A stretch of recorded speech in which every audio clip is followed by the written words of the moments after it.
Aneesh Anwar direct ചെയ്യുന്ന ഏറ്റവും പുതിയ മലയാളം മൂവിയാണ് ബഷീറിൻ്റെ പ്രേമലേഖനം.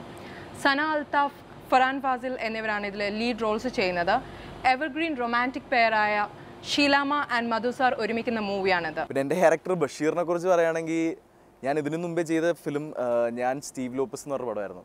അപ്പം അത് ഭയങ്കര ഒരു ഡാർക്ക് ഷെയ്ഡുള്ളൊരു ഫിലിമായിരുന്നു. കുറച്ച് ചിന്തിക്കണം, കുറച്ച് ഓഫ് ബീറ്റ് ടൈപ്പ് ഓഫ് ഫിലിമായിരുന്നു. എൻ്റെ ക്യാരക്ടർ ഭയങ്കര ഗ്ലൂമി ആയിരുന്നു. അങ്ങനത്തെ ഒരു ഒരു ട്രാക്കിൽ കൂടെ പോകുന്ന ഒരു ക്യാരക്ടറായിരുന്നു. ഭയങ്കര ഡിപ്രസ്ഡ്, കൺഫ്യൂസ്ഡ് സ്റ്റേറ്റൊക്കെ പോകുന്ന ഒരാളായിരുന്നു. അപ്പോൾ ബഷീറിൽ വരുമ്പം ഭയങ്കര ജോളി ആയിട്ടുള്ളൊരു ക്യാരക്ടറാണ്. ഭയങ്കര ഫുൾ ടൈം ചിരിച്ചുകൊണ്ടിരിക്കുന്ന ഒരു ക്യാരക്ടർ. സ്റ്റീവ് ലോപ്പസ് ചിരിച്ചിട്ടേ ഇല്ല പടത്തിൽ. ബഷീർ ചിരിക്കാത്തൊരു സീൻ പോലും ഇല്ല. അപ്പോൾ അത്ര ഒരു ഡിഫറൻസ് ഉണ്ടായിരുന്നു. ഭയങ്കര സിമ്പിൾ ഗായാണ്, വെരി ഡൗൺ ടു എർത്ത് ഗായാണ്.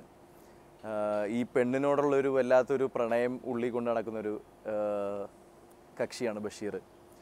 അപ്പോൾ ഈ ടൈറ്റിൽ വരാൻ കാരണം ഈ ബഷീർ ഈ സന ചെയ്യുന്ന ക്യാരക്ടറിന് ഒരുപാട് പ്രേമലേഖനങ്ങൾ എഴുതുമായിരുന്നു. അന്ന് ഇതൊരു 80s നടക്കുന്ന കഥയാണ്. അപ്പം അന്ന് ഇവർക്ക് മീറ്റ് ചെയ്യാനോ സംസാരിക്കാനോ ഒന്നും അത്ര പെട്ടെന്ന് നടക്കാത്തൊരു സമയമാണ്.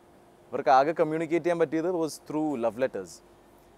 അതുകൊണ്ടാണ് ഹെൻസ് ദ നെയിം ബഷീറിൻ്റെ പ്രേമലേഖനം. സാറാമ്മ എന്നാണ് ഈ സിനിമയിലെ എൻ്റെ ക്യാരക്ടറിൻ്റെ പേര്. ഷീലാമ്മയുടെയും സന, ഇതിൻ്റെ നായികയായ സനയുടെയും വീട്ടിലെ ഒരു സെർവൻ്റ് ആയിട്ടാണ് ഞാൻ ഈ സിനിമയിൽ വരുന്നത്.